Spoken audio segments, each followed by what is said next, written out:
زندگی آپ کو حاصل ہو رہی ہے اور آپ عقیدت و محبت کے ان نغموں کو سن کر اپنے مرشد کامل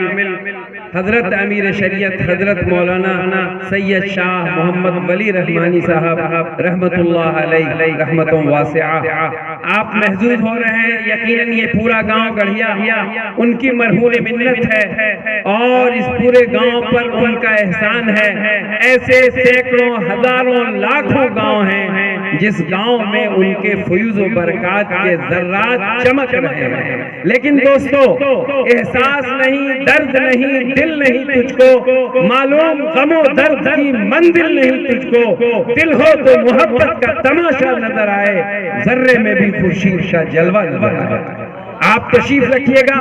ہلیے گا بالکل نہیں، میں مناؤں گا قاری صاحب کو، بہلاؤں گا قاری صاحب کو، اور قاری صاحب سے دوستانہ شکوے کر کے پھر قاری صاحب کو ایک بار آپ کے سامنے لاؤں گا۔ اس سے پہلے کہ میرا خطاب ہو آپ کے سامنے، میں اس 18 سالہ زندگی کو 18 منٹ میں آپ کے سامنے رکھوں جو خانقاہ رحمانی کی در و دیوار سے وابستہ ہے، نور و سرور کی اس زندگی کو جس میں قرآن و حدیث شریف کی روشنی میں نے اپنے سینے میں جذب کیا، اور پھر اللہ نے موقع دیا ہندوستان نہیں ایشیا کی عظیم درسگاہ دارالعلوم دیوبند سے واپس آ کر اسی پیر و مرشد کے والد بزرگوار نے دلی کی سرزمین پر یہ فرمایا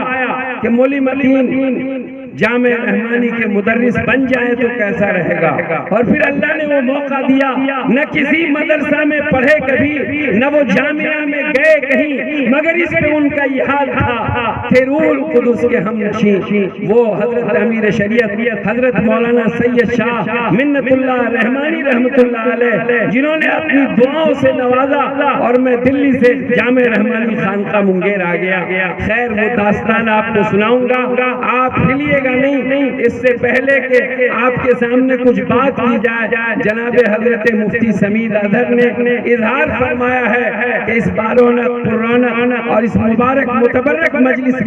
میں بھی کچھ پڑھنا چاہتا ہوں، تو وہ بھی خانقاہی ہیں، میں ان کو دعوت دے رہا ہوں کہ تشریف لائیے، اپنا کلام پیش کیجئے، پھر اس کے بعد سلسلہ گفتگو آگے بڑھتا رہے گا انشاءاللہ۔ آپ گھبرا جائیں تو ہاتھ سے اشارہ کر دیجئے۔ آئیے قاری مفتی سمید۔